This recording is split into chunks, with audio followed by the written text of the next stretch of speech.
Selama ini kita menganggap semuanya adalah sarang mafia, Pak. Mohon maaf saya, banyak sekali orang baik di BPN Agraria, Pak.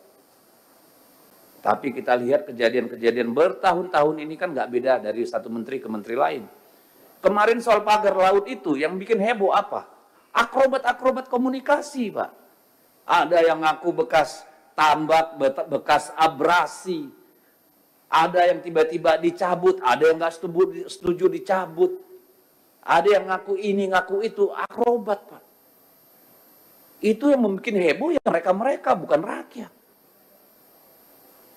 Jadi dalam soal pagar laut ini pun, Pak, ya kami berharap penegakan hukum. Ini jangan hanya orang agraria yang kena, Pak. Yang bikin sertifikatnya kok lolos. Bersama-sama melakukan kejahatan kok. Mana mereka-mereka itu? Jangan kesalahan ini ditimpakan hanya kepada BPN Agraria, ATR Pak Nusron. Tadi saya singkat mendengar sudah setahun itu dikerjakan oleh Bareskrim. Lah, urusan kayak begini 1 tahun Bareskrim nggak kelar. Kan gila itu. Apa kita harus ganti Bareskrimnya? Kan ini persoalan kalau begini. Inilah realita pahit di lapangan, Pak. Semua bisa dibengkok-bengkokin. Hanya rakyat yang nggak mampu, Pak. Karena tanah adalah kehidupan. Kalau dimain-mainin, Pak, orang siap mati, Pak. Apa belum banyak bukti konflik tanah nyawa meregang? Masa kita harus hadapkan polisi sama rakyat terus? Hanya gara-gara soal pertanahan? Di baliknya ada orang-orang serakah. Bahwa persoalan tanah konflik agraria adalah bom waktu bagi negara ini. Itu menjadi pertanyaan, apakah ini bagian dari siapa? Apakah mafia tanah itu sendiri? Terlepas dari PSN atau tidak? Mungkin Pak Nusron tidak perlu sampai ke sana, tapi saya mau mempertanyakan Pak Nusron.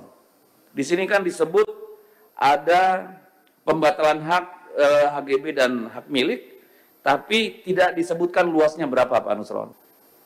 Apakah ini persoalan administrasi atau persoalan pembegalan hukum, Pak?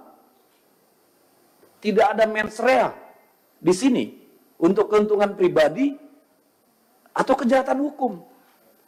Kalau hanya sanksi berat, Pak, ini akan berulang terus di mana-mana, Pak.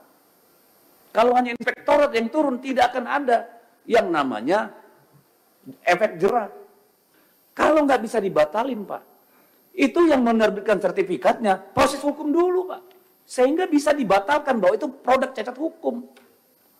Jangan nunggu fatwa dari kejaksaan, Pak. Duit mereka lebih banyak, Pak. Anggota yang pertama dari fraksi PDI Perjuangan. Kapoksi, Pak Deddy Sitorus, silahkan. Makasih pimpinan. Tadi pantas kita semua bertepuk tangan untuk Pak Nusron. Kalau Pak Ketua nggak ajak tepuk tangan, saya akan ajak tepuk tangan buat Pak Nusron. Tapi nggak apa-apa sekali lagi untuk Pak Nusron. Kenapa saya kira harus tepuk tangan? Ini mencontohkan bagaimana seorang anggota DPR yang sudah karatan dalam hitungan 100 hari benar-benar jadi menteri. Menteri beneran. Karena banyak juga menteri yang masih sampai sekarang. Lihat sekali bahwa Pak Nusron menguasai dengan sangat baik semua isu-isu yang dipaparkan kepada kita, daging semua. Bahkan ketika menyembunyikan sesuatu pun datar, sehingga seolah-olah kita nggak sadar gitu. Untuk itu, saya terima kasih Pak Nusron, banyak hal yang sudah disampaikan. Nah, pertama saya ingin tanya terkait anggaran. Di sini kan tentu anggaran itu kan kemudian ada output atau outcome. Saya tidak akan mengatakan pemotongan efisiensi anggaran itu sebagai efisiensi karena sampai 41% hampir 42,76 kalau nggak salah. Itu sudah pemangkasan anggaran. Pertanyaan saya, apakah juga mengubah rencana kerja dari ATR BPN? Atau masih tetap yang kemarin? Itu real, supaya kita nanti dalam evaluasi tidak menyalahkan Pak Menteri. Ngajukan mobil speknya ya dengan CC 3.300. Lalu nanti kita audit, kita laporkan dengan CC 1.500, kan nggak fair. Ya, jadi saya ingin tahu konsekuensi dari pemangkasan anggaran itu.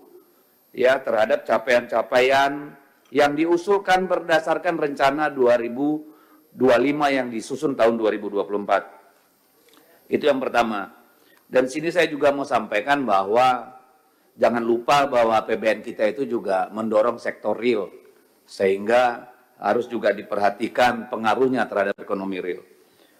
Yang kedua Pak Nusron, saya menangkap semangatnya tadi secara substansial, bicara tentang keadilan pertanahan, juga kepastian hukum, dan soal sosiologis ketika bicara tentang katakanlah hak apa yang sudah terbitkan nih, hak ulayat, tanah ulayat. Cuma yang menjadi pertanyaan saya, kenapa hanya Kalimantan Barat nih? Apakah ini ada proses di mana pemerintah daerah atau provinsi terlibat sehingga kemudian mereka lebih dulu? Karena saya kira problem di Kalimantan Selatan, Tengah, Timur, dan Utara juga banyak sekali terkait tanah ulayat. Apakah tidak ada usulan dari sana, Pak Menteri? Ya, ini kan perlu menjadi perhatian kita soal tanah ulayat ini, karena kita semua tentu paham bahwa persoalan tanah, konflik agraria adalah bom waktu bagi negara ini. Ketika populasi terus bertambah, tanah semakin sedikit, ya, perubahan terjadi dalam dunia industri dan sebagainya, orang untuk makan perlu tanah. Itu harus kita ingat. Jadi ini adalah sumbu ledak yang kita nggak tahu kapan akan meledak di negara ini. Sehingga perlu hati-hati dalam soal keadilan agraria. Kemudian Pak Menteri, saya juga sangat tertarik dengan plasma dan inti. Di dapil saya Pak Menteri, tidak ada plasma yang beruntung Pak. Setiap tahun per keluarga rata-rata hanya menerima 100-200 ribu per bulan Pak, untuk 2 hektar tanah plasmanya. Saya mohon semua di Kalimantan Utara diaudit Pak. Karena selalu alasannya rugi, perusahaan rugi, masyarakat masih punya utang. Sampai kapan mereka harus menderita? Mending kembalikan 2 hektar itu mereka kelola sendiri. Kenapa jadi rakyat yang berutang di bank untuk plasma? Padahal tanah ulayat, tanah milik sendiri. Ini saya kira Pak Nusron, saya sangat butuh perhatian khusus dari Kementerian Agraria. Di Kalimantan Utara ini Pak, ada satu kabupaten Malinau lebih luas dari Jawa Barat Pak. Penduduknya hanya 85.000 kurang. Tanahnya terdiri dari mungkin 70% hutan, 29%-nya konsesi, tambang dan segala macam, cuma mungkin di bawah 5% yang diduduki masyarakat. Padahal di sana, di Kalimantan Utara ini, ada PSN yang besar sekali Pak, yang pasti orang kampung, masyarakat adat nggak akan bisa berpartisipasi kecuali menjadi security atau cleaning service Pak. Saya mohon ada keadilan untuk rakyat di sana, dan saya lapor juga Pak Menteri, sahabat saya ini, belum ada kantor wilayah Pak di Kalimantan Utara Pak. Padahal Papua itu saya lihat ada beberapa sudah, padahal lebih dulu Kalimantan Utara dimekarkan tapi nggak ada kantor BPN wilayahnya. Jadi kalau ada pembagian sertifikat, itu mungkin 80% diambil sama Kaltim Pak. Kaltaranya nggak kebagian. Ya, itu problem. Lalu kemudian ini terkait, tadi Bapak menyinggung, ada kerjasama sekarang tambahan Kementerian Transmigrasi Pak. Mohon perhatiannya Pak untuk Kalimantan Utara, ya, supaya kalau ada di sana program transmigrasi mohon disampaikan, bukan kewenangan Pak Nusron. Saya berharap itu 60-40 Pak. Ya, either masyarakat setempat 60, 40-nya masyarakat transmigrasi. Jangan sampai ada ketidakadilan yang nanti tahun-tahun mendatang bisa memicu konflik. Ini harus kita perhatikan. Yang ke-6 terkait Satgas Kelapa Sawit, Pak. Pertanyaan cepat, Pak Nusron. Apakah di dalamnya ada Kementerian Keuangan, Pak? Ada. Baik. Ini terkait juga, Pak. Karena menurut saya, ini kalau nggak ada cerita penegakan hukum, Pak, persoalan kayak gini akan terjadi terus. Saya mohon diaudit Pak, dan negara menghitung. Apakah sudah bayar pajak dengan benar juga ini? Jangan cuma haknya untuk mendapatkan sertifikat, kewajibannya pada negara bagaimana selama ini? Termasuk saya mohon Pak, semua HGU, kelapa sawit, HTI, dan sebagainya, apakah sudah dipetakan dengan benar? Sehingga kita bisa menghitung, apakah betul misalnya HGU diberikan 30.000 hektar, dia tidak menguasai 35.000 hektar. Sehingga 5.000 hektar itu selama ini tidak membayar pajak kepada negara. Ini kan sedang dibutuhkan negara, Pak. Itu salah satu cara untuk menambah pendapatan negara dari orang kaya, gitu, yang menipu terutama. Lalu kemudian soal tentu ini soal tadi disampaikan Pak Nusron yang lagi rame ini soal pagar laut. Tadi mau saya tanya, ternyata semua yang sedang diributkan ini tidak satu pun di kawasan PSN ya Pak Nusron. Dan kemudian tentu menjadi pertanyaan, apakah ini bagian dari siapa? Apakah mafia tanah itu sendiri? Terlepas dari PSN atau tidak? Mungkin Pak Nusron tidak perlu sampai ke sana, tapi saya mau mempertanyakan Pak Nusron. Di sini kan disebut ada pembatalan hak HGB dan hak milik, tapi tidak disebutkan luasnya berapa Pak Nusron. Hanya disebutkan ada 50 total bidang. Tapi berapa luas itu Pak Menteri? Ya, kita pengen tahu itu berapa luas. Kemudian, dulu pertemuan pertama kita Pak Menteri, saya mengatakan bahwa tidak akan ada mungkin mafia tanah, tidak akan ada konflik kalau tidak ada keterlibatan insan BPN. Dan hari ini kan itu terbukti. Ya. Tetapi yang menjadi pertanyaan saya, ini kenapa sanksi berat? Apakah ini persoalan administrasi atau persoalan pembegalan hukum, Pak? Tidak ada mens rea di sini untuk keuntungan pribadi atau kejahatan hukum. Kalau hanya sanksi berat, Pak, ini akan berulang terus di mana-mana, Pak. Kalau hanya inspektorat yang turun, tidak akan ada yang namanya efek jerah. Ya paling sanksi berat, di kantong gua udah 30 miliar. Kalau gua makan gaji berapa tahun sampai pensiun nggak dapat 30 miliar. Begitu-gitu aja kita, Pak. Saya kira tidak cukup hanya sanksi berat. Harus proses hukum. Karena ini kejahatan. Bukan malpraktek yang hanya berkonsekuensi sanksi. Ini saya kira perlu menjadi perhatian, Pak. Ya.